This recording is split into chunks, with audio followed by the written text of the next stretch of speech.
everyone, welcome you all on this session. So here's your educator, mentor and guide नयनशी Khurana. तो आज हम एक ऐसा टॉपिक पढ़ने वाले हैं जो आपको एसबीआई पीओ मेंस में हेल्प करेगा। दैट इज पैराजंबल और रीअरेंजमेंट ऑफ सेंटेंसेस। जैसा कि आप टॉपिक से ही पता कर सकते हैं कि यह क्या टॉपिक है और आप लोगों ने प्री में भी दिया होगा। आई होप आपका एसबीआई पीओ प्री बहुत ही फैंटास्टिक गया होगा और आपने बहुत ही अच्छे अटेम्प्ट्स किए होंगे। तो अब हमें बिल्कुल भी वेट नहीं करना है कि प्री का रिजल्ट आएगा तब हम मेंस की प्रिपरेशन स्टार्ट करेंगे, नहीं। क्योंकि जब भी प्री का रिजल्ट आता है और जो मेंस का एग्जाम होता है उसमें बिल्कुल भी सफिशिएंट टाइम नहीं होता हमारे पास कि हम प्री का रिजल्ट का वेट करें फिर हम मेंस की प्रिपरेशन स्टार्ट करें। यस आई नो कि टॉपिक्स बहुत से सेम आते हैं बट वो बिल्कुल ही हाई लेवल टॉपिक्स हो जाते हैं जिनकी आपको प्रैक्टिस बहुत ज्यादा जरूरी है। तो आज के सेशन में हम पैराजंबल करेंगे, बिल्कुल ही डिफरेंट लेवल क्वेश्चन कि जो आपने प्री लेवल में नहीं किया होगा। प्री में आपके पास 5 सेंटेंस या 6 सेंटेंसेस आते होंगे, उसको आपको रीअरेंज करना होता है सीक्वेंस में। Yes, it is a time taking process but अगर आपने एक बार उसको अच्छे से पढ़ लिया, आपने टिप्स पढ़ लिए हैं कि उसको हमें कैसे रीअरेंज करना है, इंफॉर्मेशन के अलावा हमें क्या क्या चीजें देखनी है रीअरेंजमेंट के लिए, तो आपके 5 मार्क्स कहीं नहीं गए। कई बार वो क्वेश्चन 2 मार्क्स में पूछा जाता है, कई बार 5 मार्क्स में पूछा जाता है, but that will be easy for you if you will go through all the tips before attempting the question parajumble. तो पैराजंबल क्वेश्चन करने से पहले हम पढ़ेंगे कि उसकी टिप्स क्या है। तो पहला पॉइंट जो है हमारे पास है वो रिलेट नाउन एंड प्रोनाउन। जैसे कि नाउन आप बचपन से पढ़ रहे हैं कि नाउन क्या होता है, सभी ने पढ़ा होगा कि नाउन हमारा क्या होता है। नाउन होता है कि नेमिंग वर्ड, कि नाउन किसी का नेम होता है, और प्रोनाउन होता है जो हम यूज करते हैं कि रिपीटेशन ना करना पड़े हमें नाउन का। तो ऑब्वियस नाउन पहले आएगा और प्रोनाउन बाद में आएगा, कि नाउन के बारे में जब हमारे डिस्क्राइब हो जाएगा तभी तो हम प्रोनाउन यूज करेंगे। तो ना हमेशा ये याद रखना है जब भी हम सेंटेंस को रीअरेंज कर रहे हैं, नाउन वर्ड जो नाउन नेमिंग वर्ड है वो वाला सेंटेंस हमारा पहले आना चाहिए एंड प्रोनाउन बाद में आना चाहिए। नेक्स्ट है डेफिनेट एंड इनफिनाइट आर्टिकल। ये आपको पता है कि अगर कोई सेंटेंस या कोई वर्ड ए और एन से स्टार्ट है तो वो हमेशा पहले आता है, और द से स्टार्ट है तो वो बाद में आता है। Like a doctor and the doctor. A doctor पहले इसलिए आया क्योंकि उसके बारे में बात नहीं हुई है, उस डॉक्टर के बारे में पहली बार बात हो रही है, और द डॉक्टर कि उस डॉक्टर के बारे में हम पहले डिस्क्राइब कर चुके हैं, फिर से हम पर्टिकुलरली उसी डॉक्टर के बारे में डिस्क्राइब कर रहे हैं। आई hope you understood this point. तो पहला पॉइंट हमारा हो गया नाउन प्रोनाउन। नेक्स्ट पॉइंट हो गया definite and indefinite article. Then अब हम पढ़ेंगे third point that is demonstrative pronoun this and that. तो दिस एंड दैट हम तब यूज करते हैं जब वो चीज डिस्क्राइब कर दी है पहले। तो ये नहीं कि कोई भी हम दिस दैट दीज दोज, यानी कि दिस हमेशा फर्स्ट सेंटेंस में कभी नहीं आता। एंड ये जो भी हमारे पास डेमोन्स्ट्रेटिव प्रोनाउन रहते हैं ये कभी भी पहले नहीं आते क्योंकि हमें डिस्क्राइब करना जरूरी होता है। लाइक एक एग्जांपल लेंगे, मैं एग्जांपल ड्यूरिंग द पैंडेमिक, कि पैंडेमिक के दौरान everyone of us were worried of death, कि पैंडेमिक के दौरान हम सभी लोग बहुत वरीड थे क्योंकि लोग मर रहे थे, जाने जाने थी, बीमार हो रहे थे, तो ऑब्वियस सब बहुत ज्यादा परेशान थे। That time was really horrible for all of us. तो ये वाला जो थर्ड सेंटेंस मैंने बोला है कि that time was really horrible for all of us, कि वो वाला टाइम, तो ऑब्वियस ये वाला सेंटेंस हमेशा हमारा कभी भी पहले नहीं आएगा क्योंकि दैट टाइम डिस्क्राइब करेगा किसी टाइम को। तो किसी टाइम के बारे में पहले दिया होगा ड्यूरिंग द पैंडेमिक, पैंडेमिक वाला जो टाइम था बहुत हॉरिबल था हमारे लिए। आई hope you understood this point also कि हमें डेमोन्स्ट्रेटिव प्रोनाउन कैसे और कब यूज करना है, कौन से सेंटेंस के बाद यूज करना है। नेक्स्ट है relation of subject and verb. Subject verb agreement का रूल आप सभी को पता होगा, और अगर नहीं पता है तो जाके फटाफट से सब्जेक्ट वर्ब एग्रीमेंट रूल्स पढ़ो कि कौन से सब्जेक्ट के साथ हमेशा कौन सी वर्ब यूज करनी है। अगर हमारा सब्जेक्ट सिंगुलर है लाइक शी, तो हमें वर्ब भी सिंगुलर यूज करनी है, शी गोस। और अगर हमारे सब्जेक्ट प्लूरल है तो हमें वर्ब भी प्लूरल यूज करनी है। तो आपको सेंटेंस में ये आइडेंटिफाई करना बहुत जरूरी है कि सब्जेक्ट आपका सिंगुलर है और प्लूरल है, तो वर्ब उसके अकॉर्डिंग यूज करेंगे। प्रेजेंट एंड पास्ट भी आपको करना जरूरी है कि पहले वाला जो टेंस है प्रेजेंट में दिया हुआ है या पास्ट में दिया हुआ है। Next, chronological order. Chronological order क्या होता है? एक पर्टिकुलर ऑर्डर। सपोज आपके पास कुछ नंबर्स दिए हुए हैं सेंटेंसेस में, 1940, 1972, 1864, 1569। तो ये हमेशा आपके एक क्रोनोलॉजिकल ऑर्डर में होने चाहिए। मींस आपको सेंटेंस देखने होंगे इधर असेंडिंग ऑर्डर और डिसेंडिंग ऑर्डर, या तो ये नंबर असेंडिंग में जाएंगे या डिसेंडिंग में जाएंगे। ऐसा नहीं कि कोई भी नंबर पहले आ रहा है फिर उसके बाद, क्योंकि जब भी कोई घटना होती है तो पहले होगी, उसके बाद नेक्स्ट ईयर में ही तो होगी या फिर दूसरे साल में होगी। ऐसे तो नहीं कि ये घटना पहले हो गई अब इसके पहले वाले ईयर में हम जाएंगे, इसका रिजल्ट तब आएगा। तो ये देखना जरूरी है कि क्रोनोलॉजिकल ऑर्डर में होना चाहिए। लास्ट पॉइंट है but not the least, conjunctions की अगर आपको बिल्कुल नॉलेज नहीं है तो जाके अभी कंजक्शंस पढ़ो कि कंजक्शंस कैसे यूज करना है। और आई होप आप लोग ने एसबीआई पीओ एग्जाम दिया है तो आई होप सभी ने कंजक्शन पढ़ ही लिए होंगे कि कैसे यूज होते हैं, कौन सा कंजक्शन कहाँ यूज होता है। जैसे अगर हम एंड ले तो एंड हमको पता है कि एंड का यूज होता है सेम चीजों के लिए, कि जो भी सेम होते हैं उनके लिए हम एंड यूज करते हैं। एंड बट का यूज होता है कि पहले वाला सेंटेंस अगर हमारा नेगेटिव है तो सेकंड सेंटेंस पॉजिटिव होगा, या पहला पॉजिटिव है तो सेकंड नेगेटिव होगा। Like I love to swing sing but I don't want to sing. मुझे पसंद है सिंगिंग बट मैं सिंगिंग नहीं करना चाहती हूँ, तो ये नेगेटिव हो गया, यहाँ मैं एंड यूज नहीं करूंगी। ऐसे ही बहुत सारे कंजक्शंस होते हैं जिनके यूजेस आपको पता होने चाहिए। ये पॉइंट्स क्लियर है? तो अब हम क्वेश्चन की तरफ बढ़ते हैं। क्वेश्चन पढ़ने से पहले हम उसका डायरेक्शन पढ़ेंगे कि डायरेक्शन क्या कह रहा है। And this is must for all the students, all the aspirants who are preparing for any bank exams, कि बेटा डायरेक्शन पहले पढ़ने हैं आपको, और बहुत जरूरी है कि पूरा डायरेक्शन पढ़ना है। कई बार ऐसा होता है हमने स्टार्टिंग में देख लिया सेंटेंसेस दिए हैं डायरेक्शन हाँ पैराजंबल ही होगा, नहीं, डायरेक्शन पढ़ो कि एक्स्ट्रा क्या दिया हुआ है। बिकॉज एसबीआई पीओ मेंस है, वो इजी पैराजंबल तो आपसे कभी नहीं पूछेंगे। तो पहले पढ़ेंगे below is given a set of sentences, 3 sentences. ठीक है, हमारे पास 3 सेंटेंसेस हैं A B and C, which when arranged in proper order form a coherent paragraph। एक पैराग्राफ क्रिएट करते हैं, ओके। उसके बाद क्या है? ऑल्सो। ऑल्सो मीन्स हाँ इसमें कुछ तो है कि नया हमारे पास है।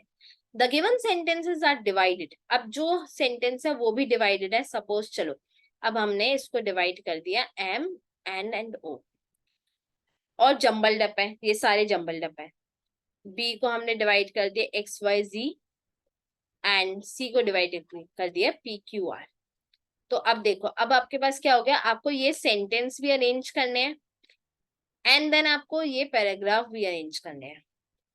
Arrange the parts of the given sentences first, पहले इनको अरेंज करना है and then the sentence to form a coherent paragraph and answer the questions that follows.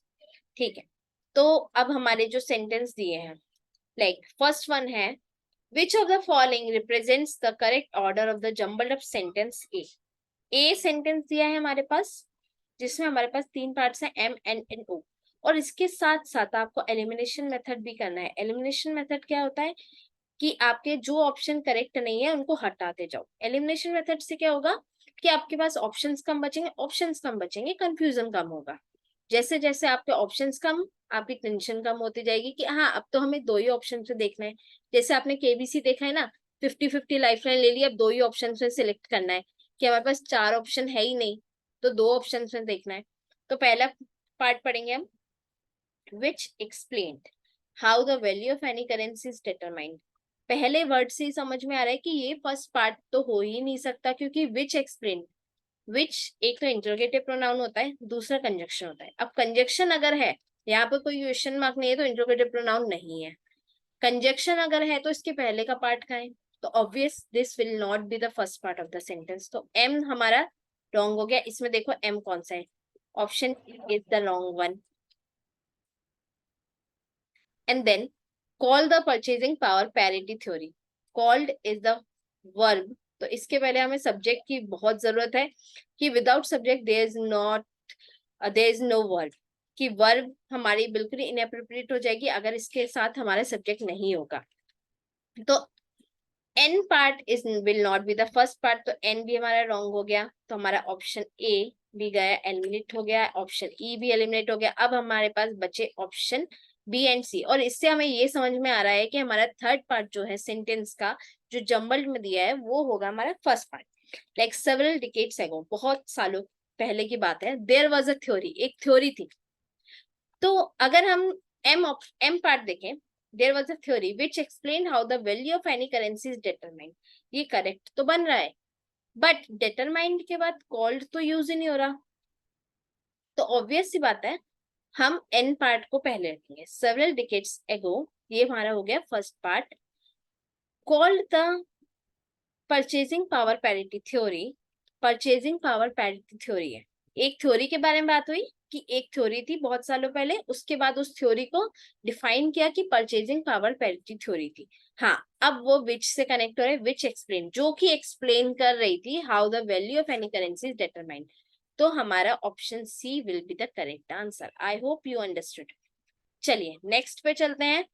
Which of the following represents the correct order of the jumbled of sentence B. Sentence B, that is the export and import of goods and services. That is what? Demonstrative pronoun पढ़े थे. That is what that is.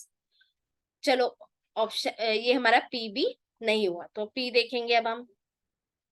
Option C eliminate.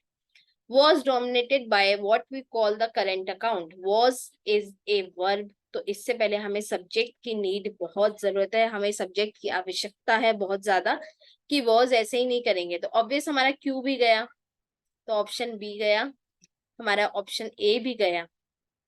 Again हमारे पास दो option बचे हैं, either आरपीक्यू और आरक्यूपी. अब ये पढ़ के पता चलेगा, ये कंफर्म हो गया कि हमारा आर पार्ट जो है वो फर्स्ट पार्ट है सेंटेंस का.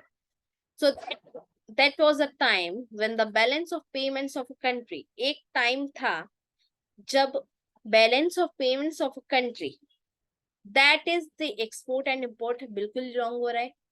ऑब्वियस कंट्री, यहाँ पे सब्जेक्ट की बात हो रही है, तो हमारे वर्ब चाहिए. Was dominated what by what we call the current account, कि करेंट अकाउंट से डोमिनेट किया जाता था.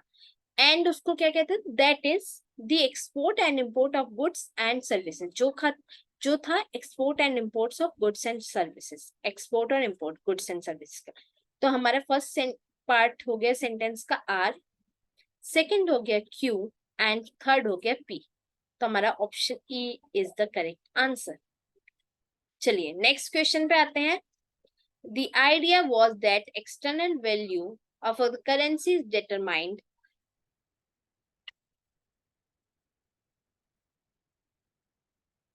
Value of a currency is determined. Another depends upon the difference in the inflation in the two countries by its internal value, meaning that the rate differential between one currency and. Obvious, देखो by से तो sentence start नहीं होगा, तो by हमारा गया, जो last part है वो गया, वो फर्स्ट पार्ट नहीं हो सकता. तो हमारा कौन सा ऑप्शन एलिमिनेट हुआ, option C and option E also. Next है अनदर. अनदर से पहले हमें कोई पार्ट चाहिए, because another is a conjunction. तो हमें कोई पार्ट चाहिए, तो हमारा वाई भी एलिमिनेट हो गया, ऑप्शन डी भी एलिमिनेट हो गया एंड ऑप्शन ए. चलो अब तो ये बिल्कुल क्लियर हो गया, हमें इसको सॉल्व करने की जरूरत भी नहीं है, क्योंकि ऑप्शन बी ही हमारा सही ऑप्शन है, एक्स कहीं और आ ही नहीं रहा. तो the idea was that the external value of a currency is determined. कैसे डिटरमाइन है, bye it's internal value, meaning that the rate differential between one currency and another depends upon the difference in the inflation in the two countries. Okay, तो हमारे तीनों sentence जो की jumble parts थे वो correct हो गए हैं. अब लास्ट क्वेश्चन है हमारा कि जो हमें 3 सेंटेंसेस थे, हमें उनको सही करना है. Which of the following represents the correct order of the jumbled up paragraph? Which explain, जो हमारा फर्स्ट पार्ट था वो क्या था, several decades ago there was a theory called the purchasing power parity theory which explained how the value of any currency is determined. Okay, इसका था हमारे पास O, N and M. Next क्या क्या था? R, Q and P. Last का था X, Z and Y.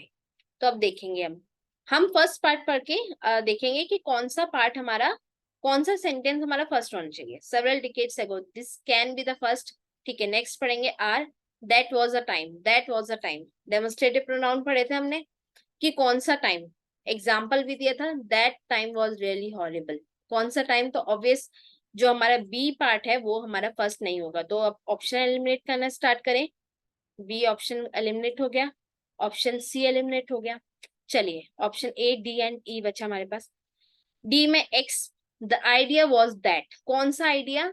हमने जो आर्टिकल्स पढ़े थे हमने क्या बोला था कि ए एंड एन हमेशा फर्स्ट आएगा एंड डी हमेशा बाद में आएगा. तो कौन सा आइडिया? तो ऑब्वियस हमारा सी भी एलिमिनेट हो गया.